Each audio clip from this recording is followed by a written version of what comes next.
Putri KW kembali menunjukkan tajinya di Korea Open 2025, mengamankan rekor tak terkalahkan melawan junior PV Sindhu.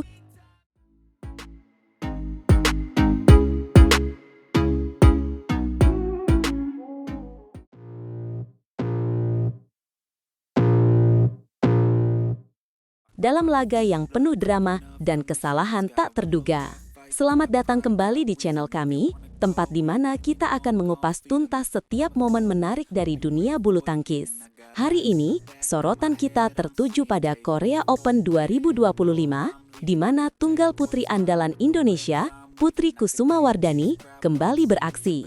Benar sekali, Putri KW, begitu ia akrab disapa, berhadapan dengan wakil India, Anupama Upadhyaya, di Suwon Gymnasium pada hari Rabu 24 September 2025.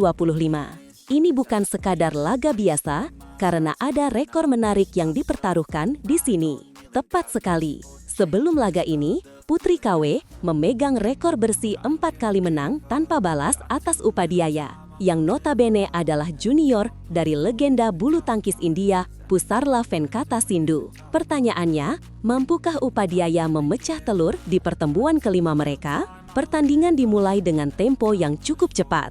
Upadhyaya berhasil mencuri angka lebih dulu, namun Putri dengan sigap langsung menyamakan kedudukan. Kedua pemain tampak saling menjajaki kekuatan, bergantian mencetak angka hingga skor imbang 3-3. Namun, Putri KW tidak membiarkan lawannya menemukan ritme permainan. Setelah Upadhyaya melakukan kesalahan dalam pengembalian shuttlecock, Putri langsung tancap gas dan menjauh dengan skor 5-3. Keunggulan ini terus dipertahankannya dengan permainan yang solid dan penuh perhitungan. Putri benar-benar menunjukkan kelasnya. Ia berhasil menciptakan jarak yang cukup nyaman, memimpin hingga 10-3. Sergapan cepat dari Upadhyaya yang mengarahkan shuttlecock ke wilayah kosong memang sempat menambah angka untuknya. Namun itu belum cukup untuk menggoyahkan dominasi Putri. Upadhyaya sempat mencoba mendekat setelah pukulan Putri KW melebar. Namun Putri yang sudah terlanjur unggul jauh, dengan cerdik mengarahkan pukulan menyilang yang tajam untuk menutup interval pertama dengan keunggulan telak 11-5. Selepas jeda, Upadhyaya mencoba mengubah strategi. Ia mulai bermain lebih sabar dengan rally-rally panjang, berusaha memancing Putri untuk membuat kesalahan. Strategi ini sempat membuahkan hasil. Ia berhasil menipiskan ketertinggalan menjadi 7-11. Putri KW tampak sedikit tertekan, namun ia tetap berusaha menjaga keunggulannya. Sayangnya, Upadhyaya justru lebih banyak melakukan kesalahan sendiri. Pukulan-pukulannya yang tidak akurat terus memberikan keuntungan bagi Putri yang dengan tenang terus mendulang poin. Meskipun begitu, Upadhyaya tidak menyerah. Ia terus berusaha mengejar dan sempat menipiskan selisih skor menjadi 11-13. Smash menyilang yang keras berhasil membuatnya meraih poin dan semakin mendekati perolehan angka Putri. Namun, Putri KW kembali menunjukkan mentor juaranya. Ia membalas dengan taktik serupa, melebarkan jarak menjadi 16-13. Pukulan tipis Upadhyaya di depan net memang sempat membuat wakil India itu kembali mendekat, namun Putri tetap tenang. Adu error sempat mewarnai akhir game pertama. Putri yang tampak mulai kewalahan dengan perubahan permainan lawan, beberapa kali melakukan kesalahan yang tidak perlu. Namun, Dewi Fortuna tampaknya lebih berpihak pada Putri. Kesalahan dari Upadhyaya justru lebih banyak, mengantarkan Putri ke game point 20-16. Sebuah rally panjang yang menegangkan, akhirnya ditutup dengan smash menyilang yang tak mampu dijangkau oleh Upadhyaya. Putri KW berhasil mengunci game pertama dengan skor 21-16. Sebuah awal yang sangat baik bagi wakil Indonesia. Memasuki game kedua, pertarungan tidak kalah sengit. Upadhyaya kembali mencetak angka lebih dulu, namun Putri dengan cepat membalas. Rally-rally alot kembali tersaji, namun kali ini Putri berhasil menjauh lebih awal dengan skor 5-2. Sayangnya, beberapa pukulan Putri yang tidak akurat membuat Upadhyaya berhasil mendekat 4-5. Namun, Putri KW tidak panik.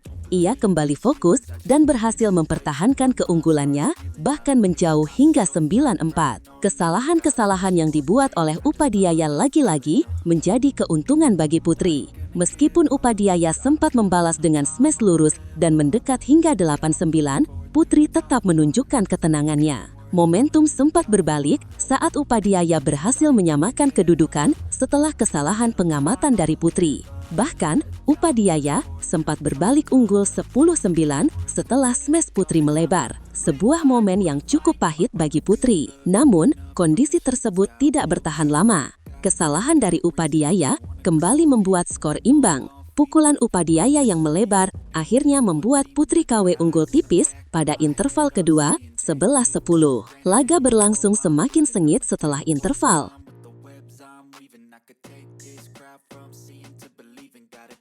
Meski baru saja mengamankan tiket ke babak 16 besar, Fajar dan Fikri justru harus langsung berhadapan dengan pasangan Jepang yang baru saja menumbangkan unggulan kedua.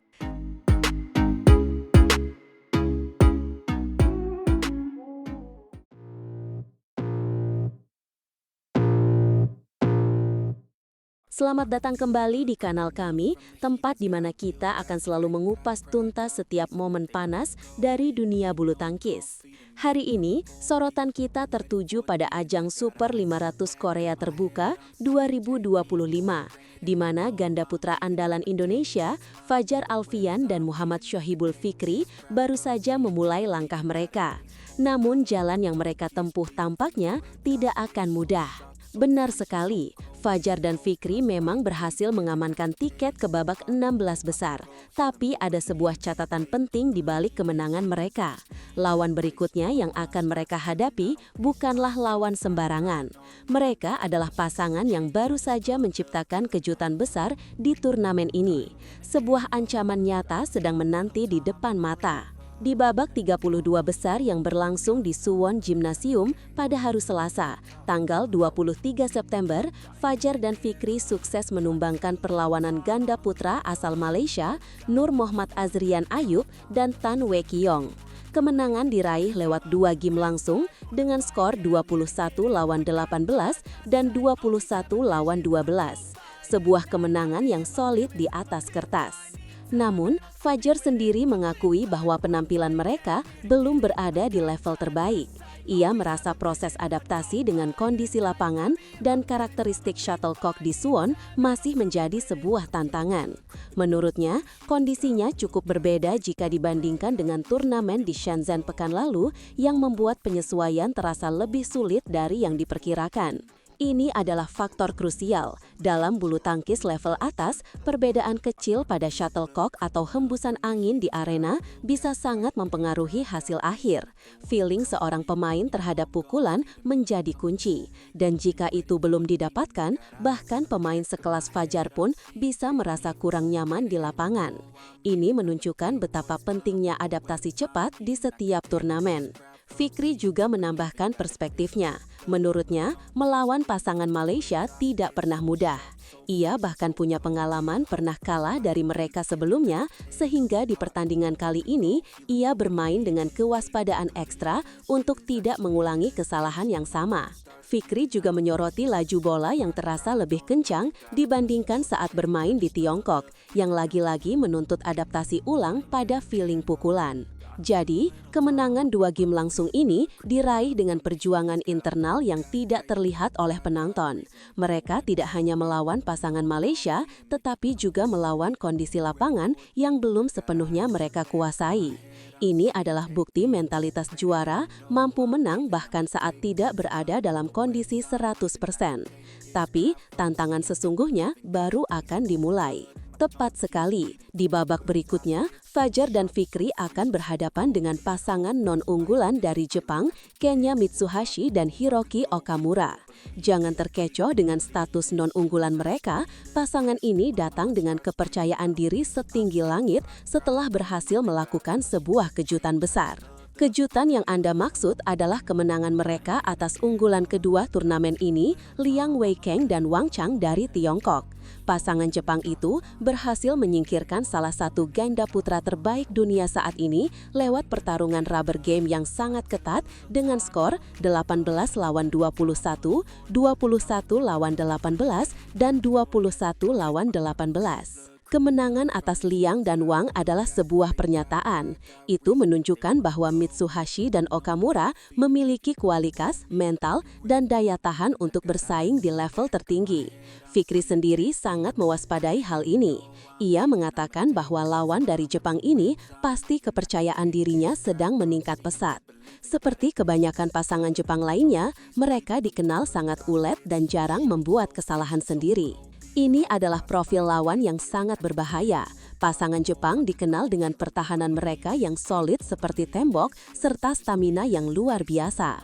Mereka akan mengembalikan semua serangan dan menunggu lawan membuat kesalahan sekecil apapun. Fajar dan Fikri harus bermain dengan sangat sabar dan efisien jika ingin menembus pertahanan mereka. Ini akan menjadi pertarungan adu taktik dan mental. Fajar dan Fikri tidak boleh terpancung untuk terburu-buru mematikan bola karena itu justru bisa menjadi bumerang. Mereka harus bisa membangun serangan dengan rapi, mencari celah, dan yang terpenting menjaga fokus dari awal hingga akhir. Sedikit saja lengah, pasangan Jepang ini akan langsung menghukum. Jadi, meskipun Fajar dan Fikri berhasil melewati rintangan pertama, jalan mereka di Korea terbuka masih sangat terjal. Ujian sesungguhnya akan datang di babak 16 besar. Mampukah mereka menyempurnakan adaptasi mereka dan menaklukkan sang pembunuh raksasa dari Jepang? Kita semua tentu berharap yang terbaik. Ini adalah kesempatan bagi Fajar dan Fikri untuk membuktikan bahwa mereka mampu mengatasi segala jenis tekanan dan lawan. Dukungan kita semua akan menjadi energi tambahan bagi mereka. Mari kita nantikan pertarungan seru ini dan doakan semoga Fajar dan Fikri bisa keluar sebagai pemenang. Tetap di sini untuk update selanjutnya.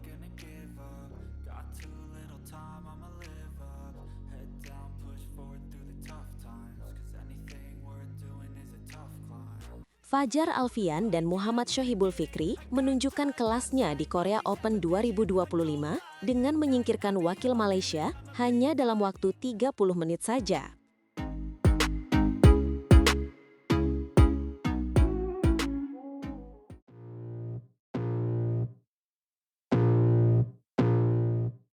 Selamat datang kembali di channel kita, tempatnya update berita badminton paling panas dan terpercaya. Hari ini, kita punya kabar yang sangat membanggakan dari ajang Korea Open 2025.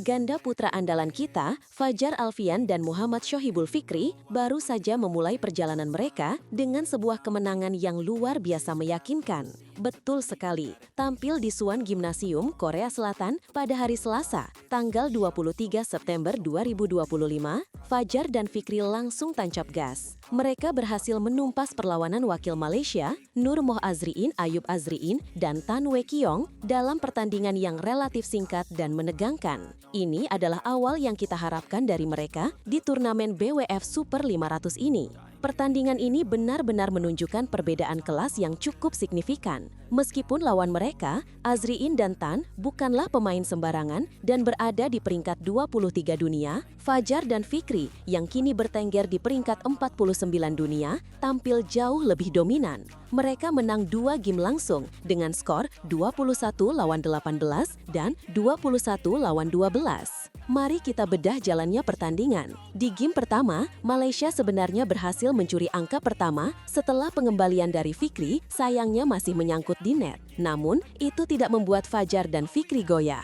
Mereka langsung merespons dengan cepat dan tensi pertandingan pun mulai memanas saat terjadi kejar-mengejar angka, hingga kedudukan imbang beberapa kali. Disinilah mental juara berbicara. Fajar dan Fikri tidak membiarkan lawan mereka menemukan ritme permainan. Dengan serangan-serangan yang tajam dan penempatan bola yang akurat, mereka langsung melesat meninggalkan lawannya. Mereka berhasil meraih 5 poin beruntung untuk unggul jauh dengan skor 7 lawan 2, sebuah start yang sangat eksplosif. eksplosif. Benar, keunggulan itu menjadi modal penting. Meskipun pasangan Malaysia sempat mencoba bangkit dan memperkecil ketertinggalan setelah Fajar dan Fikri melakukan beberapa kesalahan sendiri, dominasi tetap berada di tangan pasangan Indonesia. Fajar dan Fikri berhasil menjaga keunggulan mereka dan menutup interval pertama dengan skor 11-6. Selepas jeda, strategi Fajar dan Fikri terlihat jelas. Jangan beri nafas sedikit pun bagi lawan. Mereka langsung tancap gas lagi dan merebut 3 poin beruntung. Azriin dan Tan bukannya tanpa perlawanan, mereka terus mencoba untuk menekan dan memberikan perlawanan sengit, bahkan hingga memasuki masa-masa krusial di akhir game pertama. Momen menegangkan terjadi ketika pasangan Malaysia itu berhasil merebut 3 angka beruntung, membuat para pendukung Indonesia sedikit was-was. Namun, ketenangan dan pengalaman Fajar dan Fikri menjadi pembeda. Mereka berhasil keluar dari tekanan dan akhirnya mengamankan game pertama dengan skor akhir 21-18. Kemenangan di game pertama ini menjadi kunci untuk menghancurkan mental lawan. Memasuki game kedua, polanya hampir serupa. Fajar dan Fikri langsung mengambil inisiatif serangan dan berhasil untuk unggul. Meski Azriin dan Tan sempat menyamakan kedudukan di awal, itu seolah hanya menjadi pemacu semangat bagi Fajar dan Fikri untuk bermain lebih ganas lagi. Mereka benar-benar memanfaatkan setiap kelengahan kecil dari lawan. Momentum sepenuhnya menjadi milik Indonesia. Fajar dan Fikri seolah tak terbendung. Mereka berhasil meraih 3 poin beruntung tidak hanya sekali, tapi 2 kali. Rentetan poin ini membawa mereka unggul nyaman dan menutup interval game kedua dengan skor yang sangat telak, 11-5. Di titik ini, rasanya kemenangan sudah di depan mata. Setelah jeda, pertandingan sempat berjalan alot. Kedua pasangan saling bergantian mencetak poin. Azriin dan Tan tidak mau menyerah begitu saja, mereka terus berupaya keras untuk mendekati perolehan poin Fajar dan Fikri. Perlawanan mereka patut diacungi jempol. Mereka tidak membiarkan Fajar dan Fikri menang di setiap rally. Namun, grafik perlawanan dari pasangan Malaysia itu terlihat semakin menurun drastis saat memasuki poin-poin tua. Tenaga mereka terkuras, fokus mereka mulai buyar. Di sisi lain, Fajar dan Fikri justru semakin menjadi-jadi. Mereka menjaga jarak keunggulan hingga 6 angka, sebuah margin yang sangat sulit untuk dikejar di fase akhir pertandingan. Dan puncaknya adalah ketika Fajar dan Fikri meraih 5 poin beruntung tanpa balas. Pukulan telak yang langsung membawa mereka ke titik match point pertama. Tidak butuh waktu lama, satu pukulan penentu akhirnya menyudahi perlawanan Azriin dan Tan. Laga pun berakhir dengan skor 21-12 untuk kemenangan Fajar dan Fikri. Sebuah kemenangan yang sangat impresif dalam tempo hanya 30 menit. Ini adalah pesan yang sangat kuat yang dikirimkan oleh Fajar dan Fikri kepada seluruh rival mereka di Korea Open 2025. Mereka datang bukan sebagai pelengkap, tapi sebagai penantang serius untuk merebut gelar juara. Kemenangan ini bukan hanya soal skor, tapi juga soal mental dan strategi. Fajar dan Fikri menunjukkan kematangan yang luar biasa. Mereka tahu kapan harus menekan, kapan harus bertahan, dan bagaimana cara memanfaatkan kelemahan lawan. Kita berharap performa gemilang ini bisa terus mereka pertahankan di babak-babak selanjutnya. Tentu saja, perjalanan masih panjang, tapi awal yang baik selalu menjadi pertanda yang baik pula. Mari kita terus dukung perjuangan Fajar Alfian dan Muhammad Shohibul Fikri serta seluruh wakil Indonesia di Korea Open 2025. Jangan lupa